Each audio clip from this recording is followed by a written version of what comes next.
सुबह के 8 बजे का वक्त था। एक माँ अपने बेटे को तैयार कर रही थी। आज उस माँ के लिए बहुत खुशी का दिन था, क्योंकि आज उसका बेटा, जिसका नाम हुसैन था, उसका स्कूल का पहला दिन था।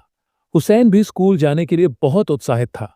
हुसैन के अबू भी दूर खड़े होकर हुसैन को स्कूल के लिए तैयार होता देख रहे थे, और वो भी हुसैन को खुश और स्कूल के लिए एक्साइटेड देखकर बहुत खुश थे।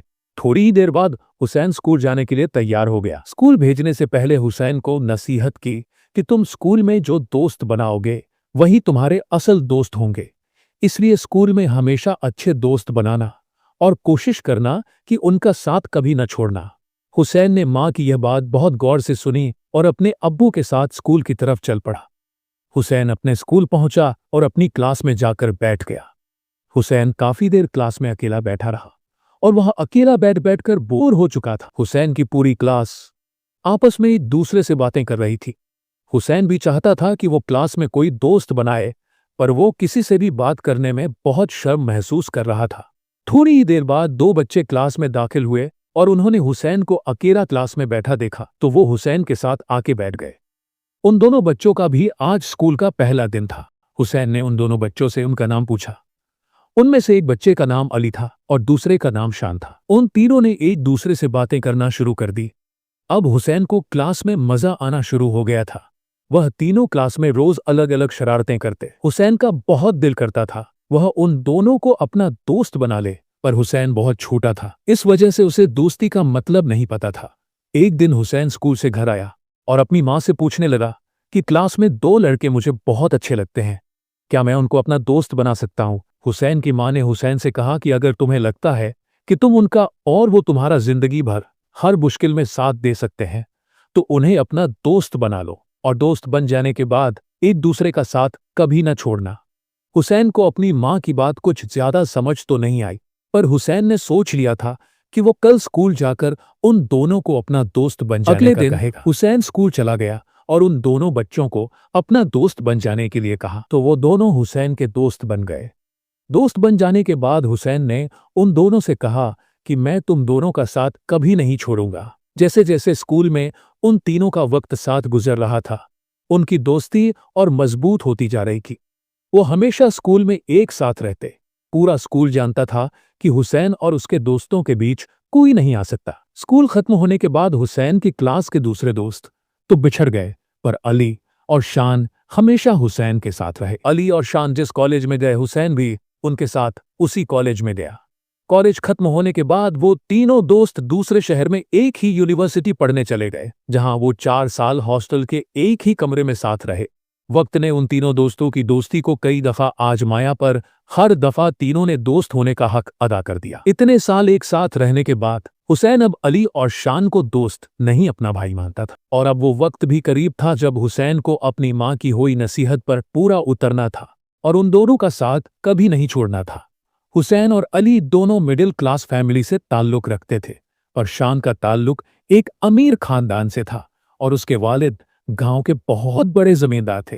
शान को ऐसा ही लगता था कि वो अपनी डिग्री मुकम्मल करने के बाद अपने अबू के साथ जमींदारी करेगा, पर इंसान कभी कभी भूल जाता है कि मुस्तकबिल का हाल तो सिर्फ खुदा ही जानता है। एक दिन अचानक शान के वालिद बहुत ज्यादा बीमार हो गए। शान को अपने वालिद के साथ बेइंतहा मोहब्बत थी।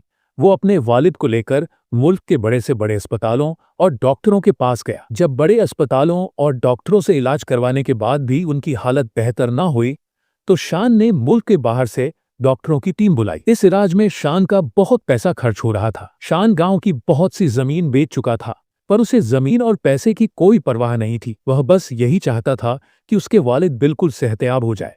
पर खुदा का कलाम जिस नफस पर मौत लिख दे, उसे पैसे या इल्म से टाला नहीं जा सकता। शान के वालिद इंतकाल कर गए।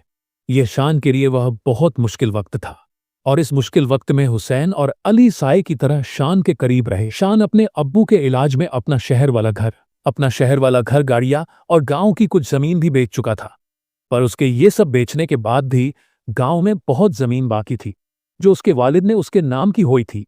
शान की गांव वाली जमीन जो उसके हिस्से में आनी थी, वो बहुत अच्छी लोकेशन पर थी, इस वजह से उसकी वैल्यू भी बहुत ज्यादा थी। शान अपने अबू की वफात के कुछ महीनों बाद जब गांव की जमीन पर कब्जा लेने गया, तो उससे पता चला कि उसके चाचा ने उसकी सारी जमीन पर पहले ही गैर कानूनी तौर पर कब्जा किया हुआ है। शान का चाचा शान को जमीन में हिस्सा तो देना चाहते था, पर जिस जमीन में वो शान को हिस्सा दे रहे थे वो बंजर और बेकार जमीन थी। शान ने उस जमीन में हिस्सा लेने से इनकार कर दिया और कहा कि मेरे बाप ने पूरी जिंदगी अपने तजुर्बे से अच्छी जमीन का ही सौदा किया है, इस वजह से आज उन जमीनों की वैल्यू ज्यादा है और आप पूरी जिंदगी बंजर जमीन खरीदते रहे और अब वो बंजर जमीन मुझे देके मेरे और मेरे बहन भाइयों का हक पर डाका डालना चाहते हैं, तो ये मुझे मंजूर नहीं। यह सुन के शान का चाचा गुस्से में आ गया और शान को कहने लगा कि अब तुम्हें कभी भी हिस्सा नहीं मिलेगा। शान का चाचा गांव का ताकतवर आदमी था। शान को भी पता था कि वो उससे कभी जमीन वापस नहीं ले सकता। जमीन का हिस्सा न मिलने की वजह से शान के घर पैसे आना बंद हो गए। आहिस्ता आहिस्ता शान के घर के हालात भी खराब हो रहे थे। हुसैन शान को ऐसे हालात में देख नहीं पा रहा था।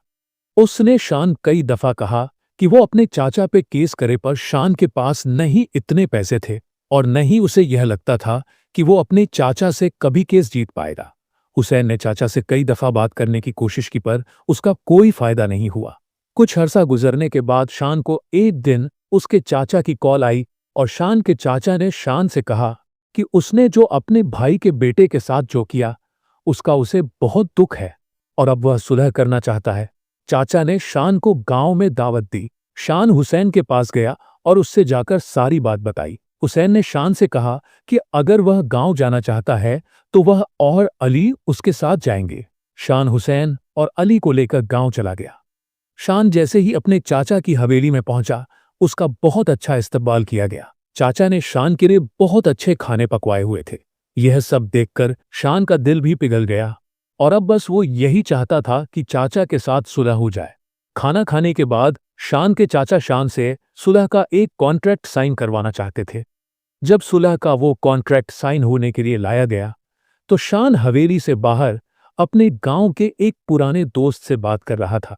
वो सुलह का कॉन्ट्रैक्ट शान से पहले हुसैन ने पढ़ लिया। हुसैन को वो कॉन्ट्रैक्ट पढ़ते सार ही पता चल चुका था कि यह कोई सुलह का कॉन्ट्रैक्ट नहीं है, बल्कि उस कॉन्ट्रैक्ट में ये लिखा हुआ था कि शान अपनी रजामंदी से अपनी सारी जमीन अपने चाचा के हवाले करता है। शान का चाचा चाहता था कि शान इस कॉन्ट्रैक्ट को सुलह का कॉन्ट्रैक्ट समझ के साइन कर दे। हुसैन को इस बात का अंदाजा हो चुका था कि शान अपने चाचा की मोहब्बत में कॉन्ट्रैक्ट पढ़े बिना ही उस पर साइन कर देगा। हुसैन ने जब आंख उठाकर अपने इर्द गिर्द देखा तो वह देखता है कि शान के चाचा और उसके बहुत सारे गार्ड्स, जिनके पास बंदूक भी थी, वो उसकी तरफ बहुत गौर से देख रहे हैं। वह फौरन समझ गया कि वह शान को चाचा के सामने कॉन्ट्रैक्ट साइन करने से नहीं रोक सकता, वरना उसका चाचा उन तीनों की जान ले लेगा। हुसैन अब उधर बैठ के सोचना शुरू हो गया कि शान को कैसे इस कॉन्ट्रैक्ट पे साइन करने से रोके। जैसे ही शान अपने गांव वाले दोस्त से बात करके हवेली के अंदर आया और कॉन्ट्रैक्ट पे साइन करने के लिए आगे बढ़ा, हुसैन ने उसका हाथ पकड़ लिया। बहाने से कहने लगा कि मेरे अम्मी की तबीयत बहुत खराब हो गई है और हमें फौरन शहर जाना पड़ेगा। यह सुनते ही शान ने कॉन्ट्रैक्ट उधर ही छोड़ दिया और परेशानी में हुसैन और अली के साथ हवेली से बाहर निकला और शहर वापस आने के लिए गाड़ी में बैठ गया। चाचा को पता चल चुका था कि हुसैन ने शान को रोकने के लिए सब किया है। चाचा ने अपने नौकर को हुक्म दिया कि शान के दोनों दोस्तों को मार दो और शान को जिंदा हवेली वापस लाओ। शान गाड़ी में बैठा हुसैन की मां के लिए बहुत परेशान हो रहा था। हुसैन ने शान को कहा कि मेरी मां को कुछ नहीं हुआ, मैंने तुम्हें उस कॉन्ट्रैक्ट पर साइन करने से रोकने के लिए झूठ बोला था, क्योंकि वो कोई सुलह के कागज नहीं थे। अगर तुम उस कॉन्ट्रैक्ट पर साइन कर देते तो तुम्हारी जमीन तुम्हारे चाचा के नाम हो जाती।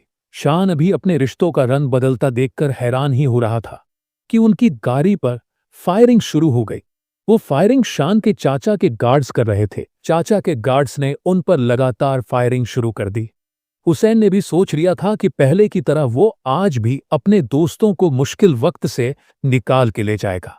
हुसैन ने गाड़ी तेजी से चलाना शुरू कर दी। चाचा के गार्ड्स ने यह देखकर उन पर और ज्यादा फायरिंग करना शुरू कर दी।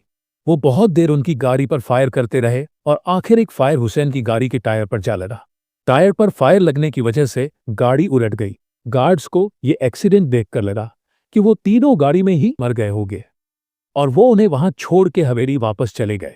एक्सीडेंट की वजह से उन तीनों को बहुत गहरी चोट आई और हुसैन बेहोश हो गया था। जब उसकी आंख खुली तो वो अपने घर में लेटा हुआ था। उसके हाथ और सीने पर बहुत जख्म थे।